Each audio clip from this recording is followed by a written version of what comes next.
Naibalik na nga po sa Pilipinas si dismissed Bamban Tarlac Mayor Alice Guo kaninang pasado 1:00 ng madaling araw. Pilipinas, kahit yun lang, by boat o by plane, kasi may hindi naniniwala na may boat. Thank you! From farm to far away, ano-ano ba ang happenings bago na-aresto si Alice Guo? Here's what you need to know.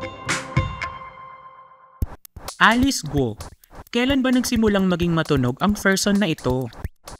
Hindi ko na po maalala po, Your Honor. Rewind tayo, let's go! March 12 to 13, ni-raid ng mga otoridad ang Zone U1 facilities sa Baofu Compound sa Bamban, Tarlac. Ang ekta-ektaryang lupain kasi, isa raw pogo scam hub. Ang tinitingnan natin dito is how they operate. Number one, yung serious illegal detention na iniimbestigahan natin, yung human trafficking. March 25, nanawagan si Sen Gatchalian sa DILG para imbestigahan ang mayor noon ng Bamban na si Guo. Naling kasi si Guo sa Hongsheng Gaming Technology matapos mapag-alaman na siya ang nag-apply ng license to operate para sa Hongsheng. May 7 ang first appearance ni Guo sa Senado. Dito na nag-start mag-bench watch ang mga person sa Senate hearings. Your Honor, lumaki po ako sa farm. Lumaki po ako na ako po mag-isa. Pogo dapat ang focus ng investigasyon ng Senado. Kaso, nagkaroon ng bagong anggulo. Hindi po kami involved in any pogo operation po, Your Honor. Si Guo kasi, malabo at questionable ang family background. Noong 2005 po, minigay po sa akin yung birth certificate ko po. Alam ko po ako ay po isang Filipino. Lumaki din po ako na alam ko po ako ay isang Filipino po. May 31, may preventive suspension na si Guo. Pinatawan ng Ombudsman ng hanggang 6 na buwang suspensyon si Bamban Tarlac Mayor Alice Guo at 2 iba pang opisyal ng kanilang munisipyo. June 18, ni-reveal ni Sen Gatchalian ang isang Special Investors Resident Visa ng isang Chinese passport holder na si Guo Huaping. Kumbinsido ako na si Guo Huaping ay si Alice Guo. Yung similarities hindi natin matatanggal eh.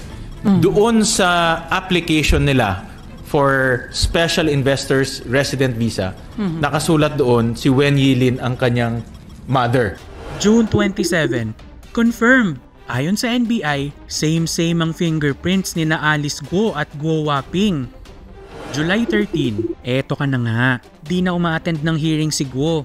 Naglabas tuloy ng arrest order ang Senado laban sa kanya.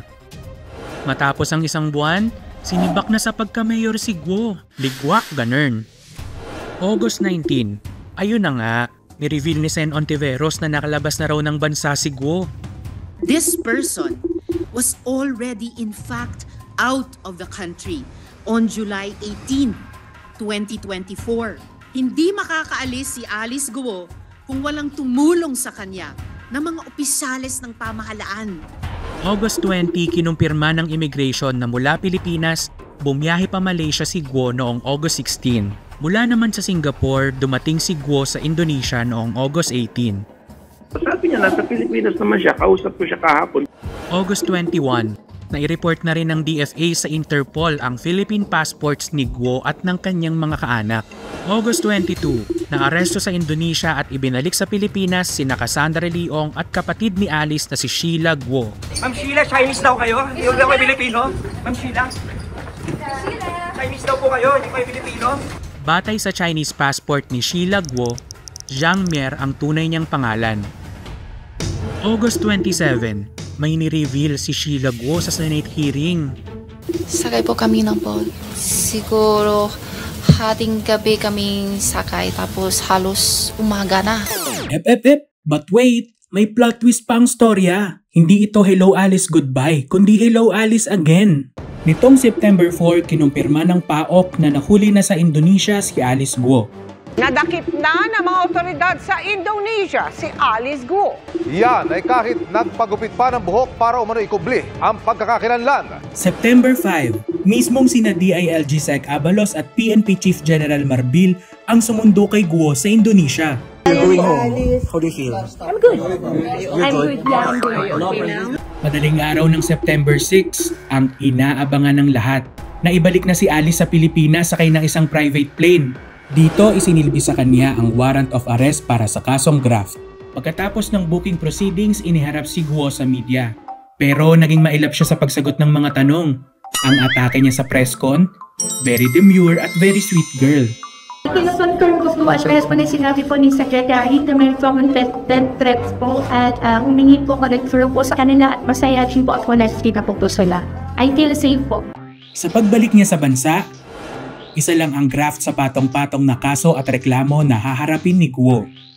Nandyan ang tax evasion na isinampa ng BIR, qualified human trafficking, alleged material misrepresentation galing sa COMELEC, perjury at disobedience to summons galing sa Senado, at marami pang iba.